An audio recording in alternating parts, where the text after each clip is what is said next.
성가대 찬양 감사드립니다. 먼저 옛날 얘기 같은 이야기로부터 오늘 말씀을 시작하려 합니다. 요즘엔 어울리지 않는 이야기일 것입니다. 어느 집에 세상을 사노라 하다 보면 옆집에 좀 돈을 좀 빌려서 쓰다가 채 갚지 못하는, 그래서 빚 독촉을 받는 일들이 생기죠. 빚쟁이가 방문을 합니다. 엄마가 급히 있다가 아이에게 말하기를, 야, 내 다락에 숨어 있을 테니까 너 나가서 엄마 어디 가고 없다고 그래라. 그렇게 시켰습니다. 아이는 엄마 말대로 나가서 내 엄마 어디 있느냐 그랬더니, 예, 우리 엄마 어디 가고 지금 집에 없습니다. 그랬더니 그 빚쟁이가 말하기를, 어디 가셨는데? 얘가 알 수가 있어야지. 그러니까 냅다 잠깐 계세요. 그러더니 방으로 뛰더니 다락 앞에 가서 두드리면서 엄마 어디 갔다고 그럴까? 그랬으니 빗장이가 간 뒤 그 애가 당했을 일을 상상을 해보십시오. 뻔하지 않았어요? 모르긴 해도 아마 그 빗자루 까꿀로 들고 아마 저 터지도 육체적인 고통도 당했을 것이고 이 녀석아 그것도 모르고 제대로 처리 못했냐고 아마 정신적인 고통도 겪었을 것입니다. 어쩌면 그 어린아이는 몸이 아프고 맞아서 아픈 것보다 참 세상을 이루고 사나 어려서부터 엄마와의 관계, 진실과 거짓과의 관계 속에서 아마 더욱 혼돈하게 됐을 것입니다. 어쩌면 왜라고 하는 말보다는 가난한 사람이 겪어야 하는 모욕, 부끄러움, 무능함, 약함이 어떤 것인지를 알고 때로는 돈, 있음, 소위 부한자들의 횡포와 몰아붙이는 그리고 그 앞에서 내 어머니도 내 가족도 꼼짝하지 못하는 그들의 강한 횡포가 무엇인지를 어쩌면 그 아이는 절실하게 경험할 수밖에 없을 것입니다. 진실과 거짓, 이것을 제대로 하지 못했다고 눈치 없는 놈이란 소리를 들었을 것이고 그렇다면 거짓을 거짓이라 하고 진실을 진실이라 하고 제대로 말하는 것이 잘못된 것일까? 도대체 세상은 눈치라는 것이 뭐고 무엇의 기준에 의해서 옳고 그름이 된다는 것일까? 가만히 생각해 보십시오. 사실상 엄마의 거짓 때문에 순진한 아이가 희생당한 겁니다. 엄마의 부끄러움이야 인과 응보의 법칙에 따라서 그랬다지만 이 어린아이는 엄마의 거짓 때문에 희생당하는, 아니 어쩌면 그 엄마의 부끄러움에 해소시키는 희생양이 되었다고 할까요? 결국 엄마는 위선자입니다. 아이는 그 위선자의 앞에서 이용당한 자가 되고 말 것입니다. 어쩌면 저 마음속 깊이에서부터 나는 약자가 되지 않으리라. 세상 지금은 약해도 내가 강한 자가 되리라. 아마 수없이 그런 마음을 품고 그는 살아갔을 수도 있을 것입니다. 없어도 없는 것처럼 하지 않고 약하도 약한 것처럼 하지 않고 어쩌다 남보다 귀한 것이 생기면 그것을 묵묵히 가슴에 품고 더 키워갈 생각보다는 자랑하며 드러내며 살아가고 싶은 마음이 훨씬 더 클 수 있을 것입니다. 강자의 위선, 아니 이쯤 되면 약자의 위선도 우리는 가볍게 생각해서는 안 됩니다. 그리고 그 강자와 약자의 가장 잔인한 모습들, 강자는 어찌 그들의 모습을 드러내고 약자는 비굴한 모습처럼 어떻게 하면 그들의 잔인함을 표현하고 있는지를 오늘 우리는 보아야 할 것입니다. 세상은 점점 살다 보니까 무엇이 거짓인지를 모르게 됐습니다. 그러다 보니까 나하고 맞서는 것, 나하고 부딪히는 것들은 다 틀린 것으로 만들어버립니다.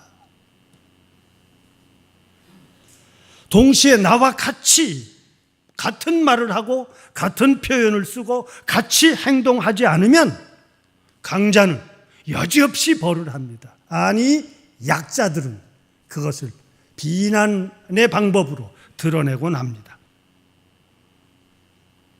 그래서 내가 할 수 있는 온갖 방법, 내가 영향을 미칠 수 있는 수많은 방법을 통해서 고통을 주고 그가 고통을 당하는 것은 너무나도 당연한 것으로 여기며 세상의 인간과 인간 관계 속에서 요만한 자그마한 동정심마저도 배려하지 않습니다. 자기의 잘못됨을 어느 순간부터가 돌아볼 수 있는 눈도 잊어버려서 자기 스스로가 항상 옳은 것으로만 생각하게 되고, 그러다 보니 돌이킬 수 있는 후회라든지 다시금 관계를 바로잡을 수 있는 화해라든지 다시금 모든 것을 바로잡을 수 있는, 내가 시작은 잘못됐다, 결과가 과정도 잘못됐다, 내가 미안하다 하는 자기 스스로와 모든 것을 제자리에 돌려놓을 수 있는 기회마저도 잊어버리게 된다는 것입니다.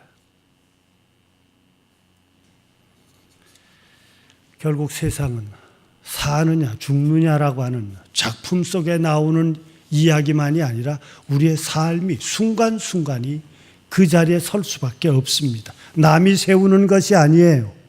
중요한 것은 나를 남이 세운다고 생각하는데 그렇지 않습니다. 내가 그 자리에 서는 겁니다.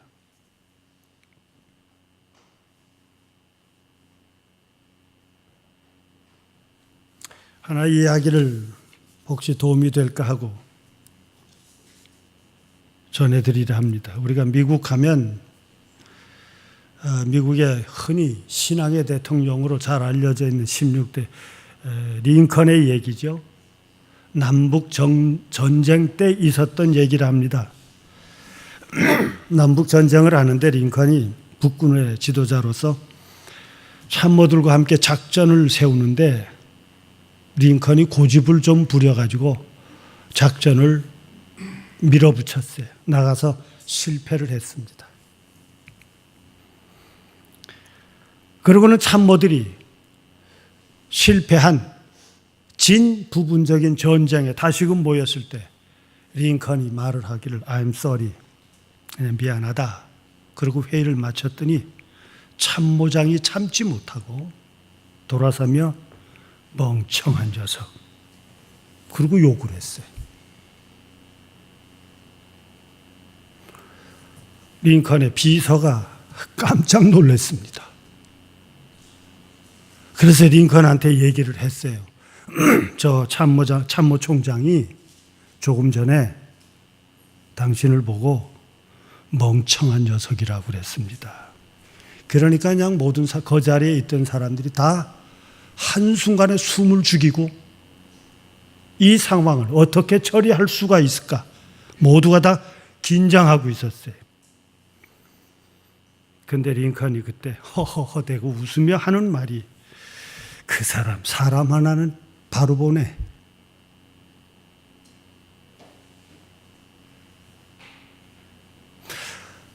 저 이 글을 읽으면서 야, 참 멋지다. 그 사람 하나는 바로 볼 줄 아는구만.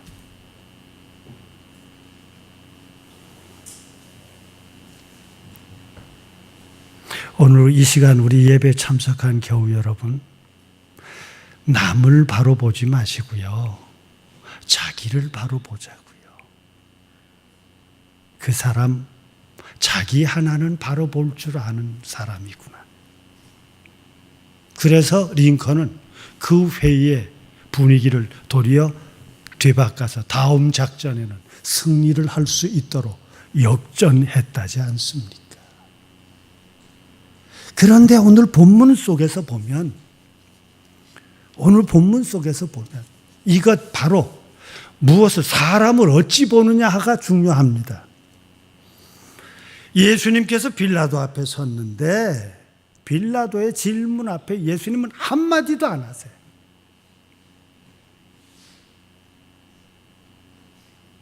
그리고는 예수님에게 다가오는 모든 위기를 다 당하고 있습니다. 우리로서는 도저히 이해가 갈 수가 없습니다. 어떻게 그렇게 변명 한마디도 없이 모든 것을 다 겪는 걸까? 신앙적으로는 가만히 생각해 보십시오. 우리가 부활절 두 번째 주일을 맞이했는데 그냥 아이스러운 질문으로, 아니 다시 살아날 걸 왜 죽어? 안 죽고 하면 될 거 아니에요. 예수님께서 겟세마네 기도가 분명히 그런 거 아닙니까? 죽지 않을 수 있다면 내가 그 죽지 않는 쪽을 택할 테니까 그럴 수 있게 해 주십시오. 이 잔을 물리쳐 주십시오. 오늘 우리 모두가 원하는 것 아니겠어요? 근데 다 죽어서 다시 살아나야 된대. 도대체 이 뜻이 뭘까 하는 겁니다. 그리고는 예수님께서 이 모든 과정 속에서 나를 향한 변명은 그렇게도 없나? 죽음의 순간을 맞이했는데 바로 이 질문을 하면서 요즘 우리 창립 기념 90주년을 맞아 성서를 읽지요. 우리 같이 앉아서 저도 성경을 제 스스로 성경 읽는 것이 적어도 세 가지를 세 군데를 주기로 이제 지금 읽고 있습니다만 누가복음 22장 35절을 읽다가 깜짝 놀랐어요. 와! 누가복음 2장 35절의 얘기는 다른 것 아니에요. 예수님께서 출생하시고 8일 만에 구약의 레위기의 규례에 따라서 아들의 경우 할례를 받기 위해서 성전을 갑니다. 근데 그 성전에 갈 때 귀한 일일수록 그들은 빈손으로 가지 않습니다. 송아지부터 시작을 해서 가난하거든 산비둘기, 집비둘기 한 쌍씩을 두 마리를 가져가라. 그래서 예수님은 아마도 그런 표현을 따르면 가난했던 모양이에요.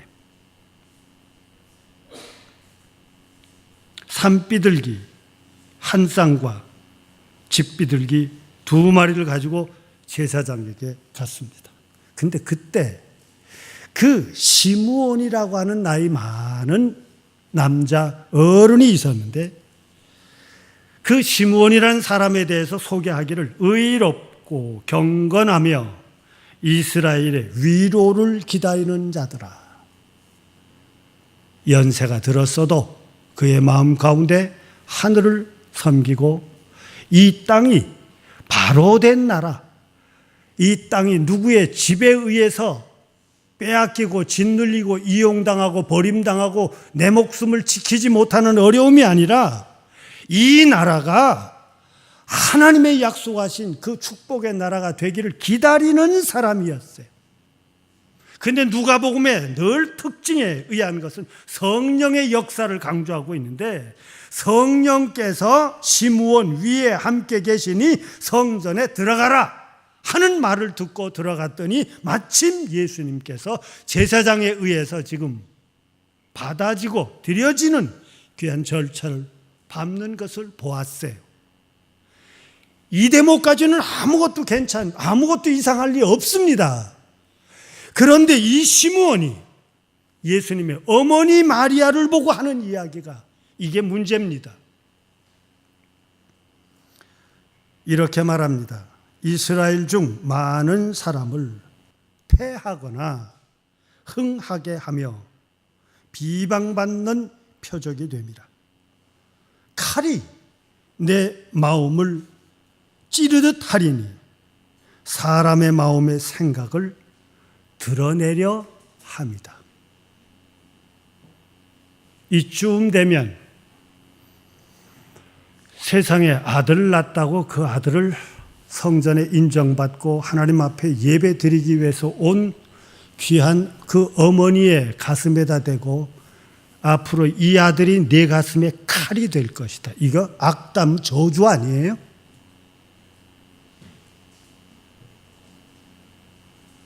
더 무서운 것은 이 아들은 많은 사람을 패하거나 흥하게 되리라.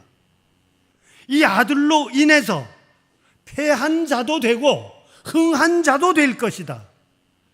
그런데 그 대목에 그렇게 될 수밖에 없는 것은 이 아들을 향한 마음의 생각을 드러내려 함이라고 하는 표현입니다. 드러내요. 드러낸다는 표현이 뭡니까? 속에 있지 않으면 그것이 겉으로 나올 수가 없습니다. 그러니까 모든 사람들의 속에 있는 것을 드러나게 할 것이다 하는 겁니다. 저는 이 구절과 이 설교를 준비하면서 제가 이 시간까지 알아왔던 누가 대단한 사람이구나. 다른 복음에는 이런 표현이 써 있질 않습니다. 누가에게만 독특하게 기록이 되어 있는 거예요. 적어도 누가는 시므온이라는 사람을 통해서 예수님의 삶은 모든 사람들의 속이 드러나게 만들 수 있는 삶을, 사건을, 역사를 살 것이라고 하는 것이었습니다. 그러고 보니까 예수님께서 평소에 예수님 주변에 있는 사람들을 보고 내가 너희들에게 평화를 주러 온 줄 아니? 칼을 주러 왔다. 너희가 나 위에 떨어지면 너희가 깨질 것이고 내가 너희들 위에 떨어지면 너희들이 짓눌려 그것이 깨어질 것이다. 예수님이 기준이에요. 그것이 바로 드러남입니다. 안식일 날 손을 씻으며 음식을 먹지 않았다고 얘기하고 따지고 있는 당시 바리새인과 서기관들을 향해서 밖에서 입을 통해 사람에게 들어오는 것이 사람을 더럽게 만드는 것이 아니라 속에서부터 내 입을 통해 나오는 것이 사람을 더럽게 만들다고 하는 내 속에 있는 것이 무엇인지를 예수님께서 보여주고 있는 겁니다. 이사야서 53장이 바로 고난의 종이 당하는 이 고통을 얘기하고 있는데 그 고통이 뭡니까? 우리는 별 볼 일 없는 사람으로 보았다 하는 겁니다. 예수님을 그 종을 우리는 고통당해서도 싸고 괴로움을 당해서 당연하고 어려움 겪는 것이 너무나도 자연스러운 것이고 너는 그런 자라고 여겼다 하는 얘기예요. 그런데도 그는 입을 열지 않고 변명하지 않고 그 모든 것을 다 겪으며 나갔습니다. 그 고통을 통해서 이 사건을 통해서 모든 사람들의 그 속을 드러나게 만드는 것이었어요. 언제까지 감추실 겁니까? 그런데 그 드러나게 만드는 사건이 살리느냐 죽이느냐에 딸려 있습니다. 세상에 어떻게 사람들이 이렇게 잔인할 수 있습니까? 내가 조금 손해보는 정도야 그럴 수 있다 합시다. 조금 미워하는 관계 있고 다투기도 할 수 있습니다. 그런데 어떻게 사람을 죽이는 자리에까지 이렇게 잔인합니까? 예수님 바로 그 죽음의 자리에 서 있는데 그 죽음의 자리에 서 있는 순간 예수님을 향해 주변에서 하는 수많은 이야기들을 보십시다. 예수님을 고발하는 사람들은 어떻습니까? 대제사장과 그들의 하솔들은 예수님을 십자가에 못 박아 죽이시오. 자기를 하나님의 아들이라고 자처하는 사람입니다. 빌라도는 어떻습니까? 당시의 정치요 법을 상징하고 대표하는 사람으로 볼 수 있는데 누가는 아주 정확하게 말하기를 죄 없음을 알고도 그에게 죄 없음을 그는 이미 신문을 통해서 알면서도 내 정치적인 자리, 정치적인 흐름, 사회적인 흐름 보고 때문에 풀어주며 죽여라. 네 마음대로 해라. 당시의 제사장들과 하솔들은 외치기를 뭐라고 그랬어요? 당신 놓아주면 예수님을 풀어주면 황제한테 반역하는 것이 될 것입니다. 도대체 이러지도 저러지도 뭐예요? 옳은 것을 옳다고 말하지 못하는 정치, 그른 것을 그르다고 말하지 못하는 정치, 잘못된 것을 알면서도 그것을 벌하여 옳은 것을 보호할 수 없는 정치, 이것이 예수님을 죽인 자리예요. 정치예요. 더군다나 유대인들이라고 하는 그들에서는 입을 다물 수 없는, 신앙과 더불어 민족적인 것을 송두리째 뒤엎는 이야기는 뭔지 아세요? 우리에게는 가이사 외에는 왕이 없습니다 그래요. 이건 유대인이 할 수 있는 말이 아닙니다.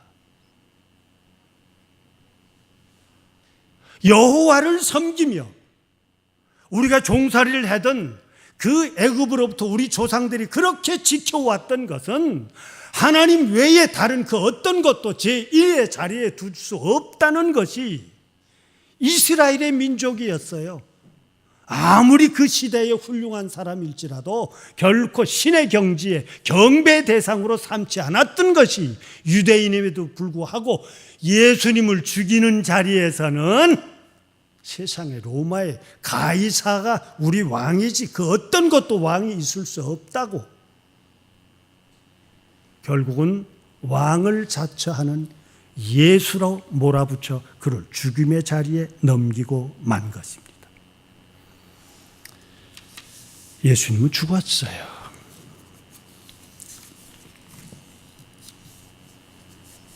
이쯤 되면 우리가 겪어야 되는 게 뭡니까? 세상 말로 표현합시다. 실패한 사람입니다. 실패한 선지자입니다. 혁명을 한다고요? 하늘을 향해서 간다고요? 믿음의 진실을 향해서 간다고요? 요즘 말로 오늘 우리의 교회에 바뀌면 성서를 중심으로 산다고요? 실패한 겁니다.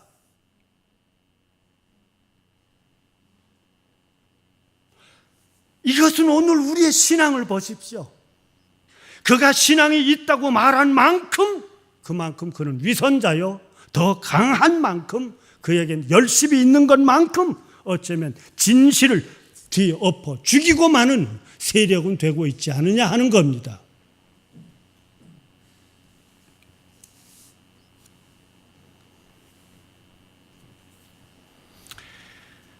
어느 날 하늘에 사탄끼리만 모인 회의가 있었다고 합니다. 이건 그냥 지나가는 얘기인데, 그 사탄의 회의는 어떻게 하면 열심히 있는 신앙인들을 그 믿음에서 떨어지게, 신앙을 포기하게 만들까 하는 것이 그날 회의의 주제였답니다. 그런데 그 주제가 세 가지가 나왔는데, 제일 첫째, 어려움을 주면 믿음에서 떨어질 겁니다 하는 거였습니다. 어려움을 주면. 그래서 그래 맞다. 육신의 병거로부터 앉아서 물질의 어려움, 사업의 어려움, 자식의 어려움, 우리가 겪는 생활 속에 고난을 주면 믿음에 떨어질 거라고. 그러고 앉아서 그 좋은 방법이라고 그러고 아주 열변을 토하고 저희들이 그걸 가결하려고 하니까, 나이 많은 사탄이 하는 말은 모르는 소리들 하지 말어. 시인자들은 어려움을 겪으면 더 교회 가고 기도하고 열심히 가서 고난 줘봐야 도리어 그들이 더 강해진단다. 그래서 그만 첫째, 그 방법은 안 되겠다. 그래서 그 다음엔 그러면 아예 물질을 많이 주자.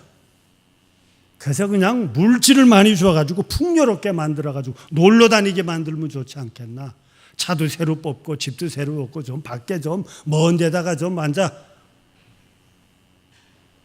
거기다가 별장도 짓고 거기다 수영장도 좀 짓고 그 앞에 낚시터도 있는데 가고 좀 등등 하고 싶은 일이 많게 해서 집회에 참여하지 못하게 하면 좋지 않겠느냐.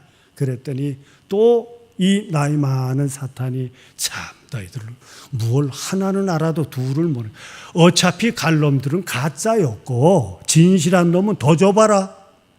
일 더 열심히 한다.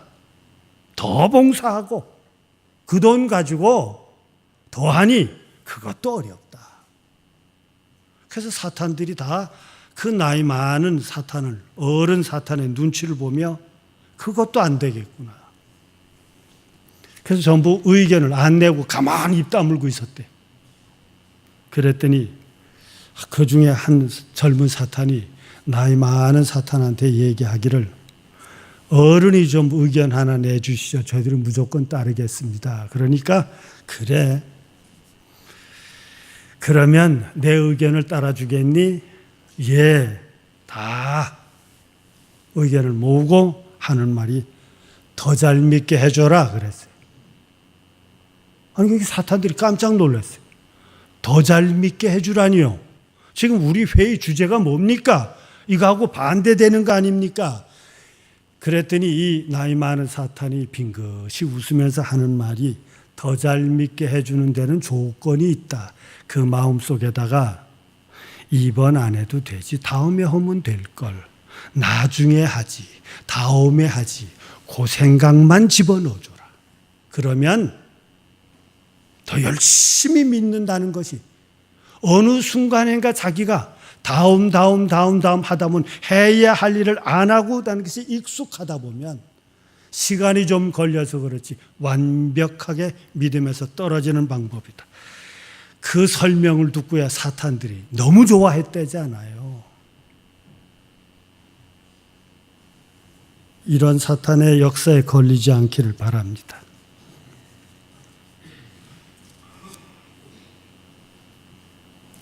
바로 그것이 내가 잘 믿는 줄 알고 잘 지키는 줄 알고 겉으로 드러낸 수많은 이야기들, 예수님의 삶 그 한마디가 누가가 어린 예수님을 보며 이가 많은 사람들의 속을 드러나게 만들 것이라고 했던 그 모든 것이 송두리째 나오고 있습니다. 무능한 메시아,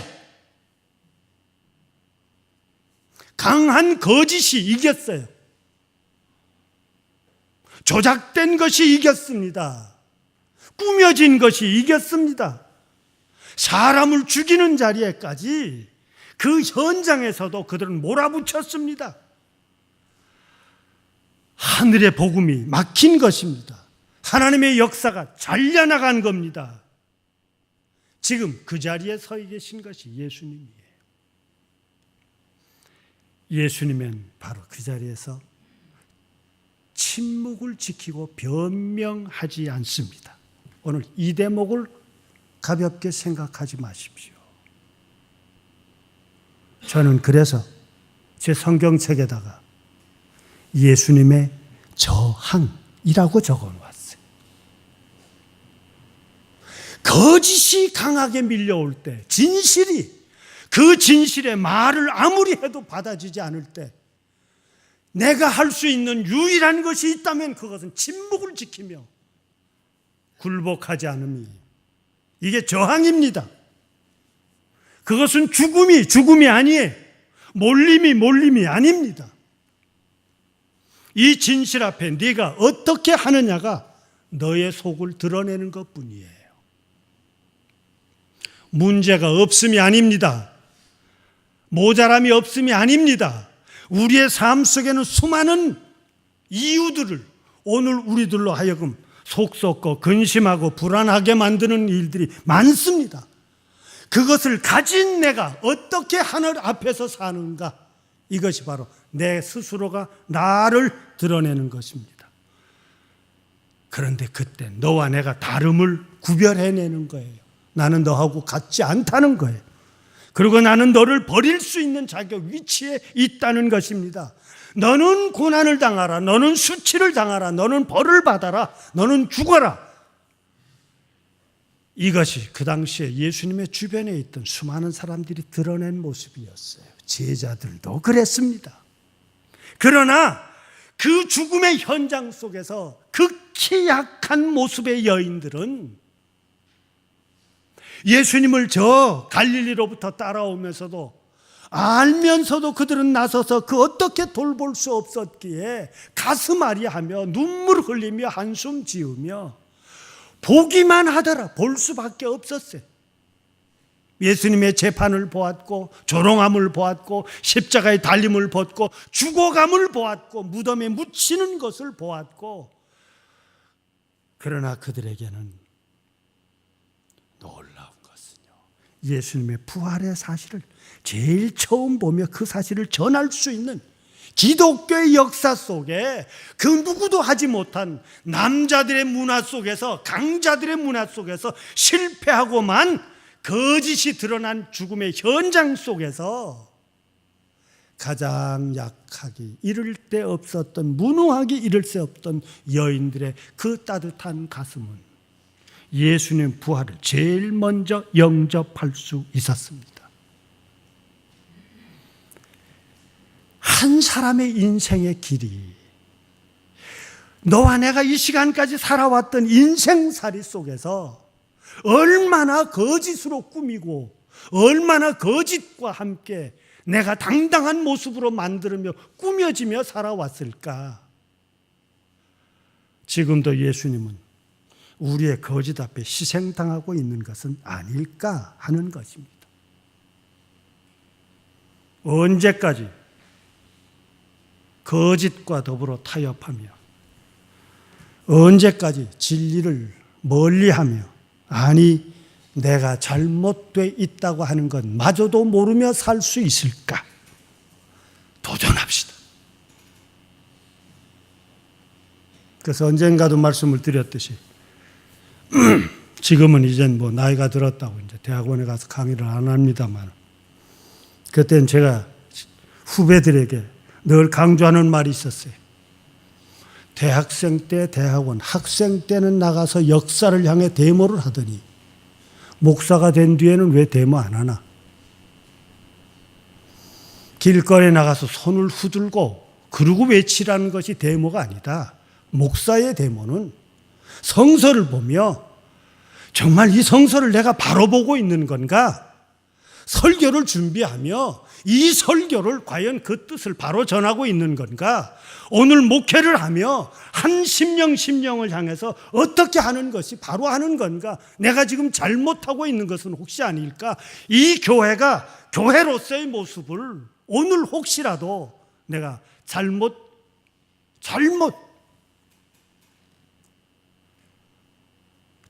이끌고 있는 것은 아닐까? 내 인생 하나가 성직을 수행하는 신앙인의 한 사람으로서 내가 정말 많은 눈앞에 바로 선 것을 보여주고 있는 건가? 묘하게도 성직의 자리에 있으면서도 나 하나 살겠다고 하는 그것에 매여서 옳고 진실한 하늘의 길을 그르칠 때가 많습니다. 주님은 오늘 우리에게 보여줍니다. 모든 것을 하늘을 향해 맡기십시오. 내 인생살이 속에 내가 지킬 수 있는 것 그 어느 것도 아무것도 없습니다. 하늘이 주어지는 때까지 그것이 내 것이요 내가 쓸 수 있을런지 모르지만 하늘이 거두시는 순간 그 모든 것은 내 것이 될 수가 없습니다. 나에게 주신 하늘의 것, 창세기 1장에서는 2장 3장에서는 우리에게 놀라운 것을 가르쳐 주십니다. 사람은 땅의 것 속에 하늘의 것이 담겨질 때 비로소 사람이더라. 오늘 우리 속에 하늘을 담으실 수 있기를 바랍니다. 하나님께서 허락하시는 삶, 나를 통해서 일하시기를 원하고 나를 통해서 원하시는 그 삶을, 하늘과 함께 사는 삶을 살아갈 때 그게 비로소 사람 같은 사람이고 그것이 신앙인이었습니다. 나 한 사람이 지금 수많은 세상에서 겪는 그 모든 일 속에 어떻게 살아왔을까? 이것이 바로 나의 나됨을 찾는 길일 것입니다. 우리는 폭력을 정당화하자는 것도 아닙니다. 그러니 고난과 역경도 참고 거기에 적응하면서 살자는 것 더더구나 아닙니다. 어저께도 그리 살아왔으니 어쩌면 내 인생은 내일도 그럴 수 있을런지 모르니 오늘 하루도 그냥 넘어가자, 그렇게 살자는 것도 아닙니다. 신앙인은 그렇게 살기를 원치 않습니다. 지금 내가 죽음의 자리에 있다 할지라도 이것이 하늘의 뜻이라면 나를 구차하게 변명하여 내 것을 얻어내기 위해, 내 자리를 찾아내기 위해 그들과 함께 대항하거나 싸움이 아니라 내가 흔들리지 않고 하늘을 향해 길을 가는 것이, 이것이 예수님의 저항이었고 예수님의 삶이었고 이것이 바로 예수님께서 오늘 우리에게 보여주는 신앙인의 참된 모습일 것입니다. 그런데 그 한 사람의 자리에만 놓아두지 않으시고 하나님께서는 역사하시기를 복음이 허물어진 자리, 믿음이 변질된 자리, 살려낼 수 없고 사람을 죽이는 권력과 문화와 종교와 사회 속에서 그 작은 진실을 살려내는 하나님이시라는 것을 우리에게 보여주고 있습니다. 하나님은 살려내 주시는 하나님. 다르게 표현하면 그 작은 보잘것없는 것을 아시는 하나님이에요.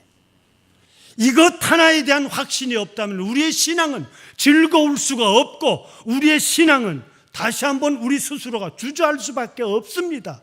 분명히 세상의 눈으로는 손해라고 생각했기 때문입니다. 그러나 하늘은 그렇게 보지 않습니다. 그 진실함은 절대로 죽어서는 안 됩니다. 겨우 여러분, 이 한 주간 동안 살아야 되는 삶 속에 하나님께서 귀하게 여기시는 그 작은 진실을 품고 살아가실 수 있기를 바랍니다.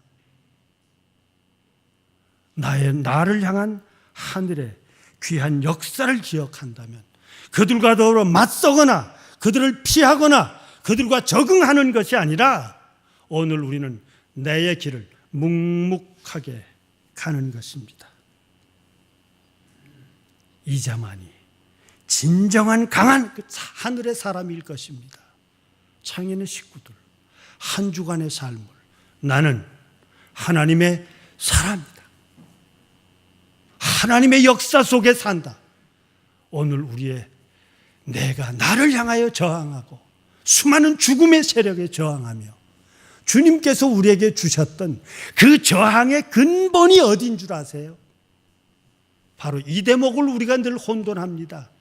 그렇게 살아갈 수 있는 가장 뿌리 내려야 하는 자리를 내가 너희에게 새로운 계명을 주노니 너희는 서로 사랑하라.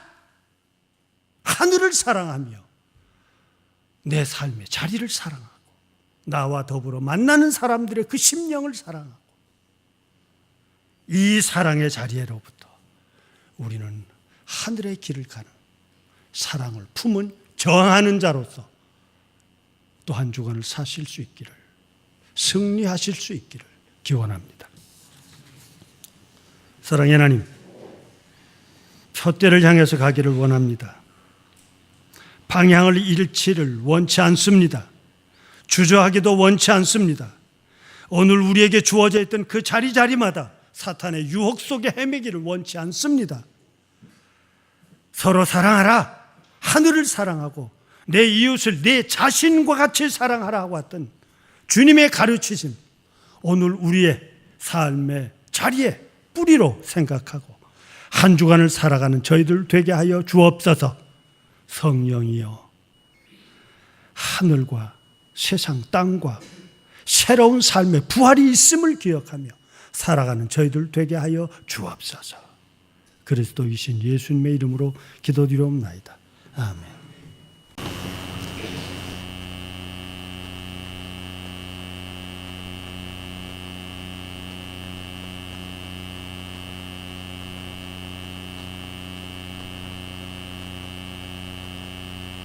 모든 소유가 다 하나님의 허락하심 속에 산다는 것을 깨닫는 믿음으로 그 나라와 그 의를 그리고 복음과 그 인간의 참 삶을 위해 하늘나라 확장과 건설을 위해서 저희들의 주님 쓰시길 원하는 자리에 함께합니다.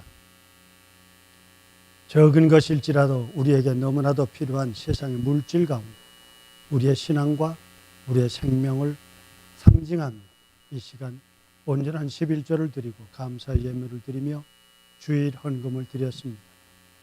물질만이 아니라 하늘을 향하여 예배 드리는 이 모든 예배를 위하여 헌신하고 봉사하며 믿는 자로서의 또한 한 주간에 가슴앓이하며 이것이 바로 믿는 것일까? 어찌하면 보다 더 바른 자가 될까? 하며 안타까워하는 심령에 그 소원까지 주 앞에 드려오니 받아 주시옵소서. 모자라지 않게 하시고 부족함이 없게 하시고 무엇보다 바르게 쓰여지게 하여 주옵소서. 변질, 목적과 다르게 변질되는 역사가 없도록 아버지 하나님, 이 모든 물질과 함께 이 순간에 헌금에 참석한 그 심령의 소원들을 받아주시고 귀하게 쓰시옵소서. 그리스도이신 예수님의 이름으로 기도드리옵나이다. 아멘.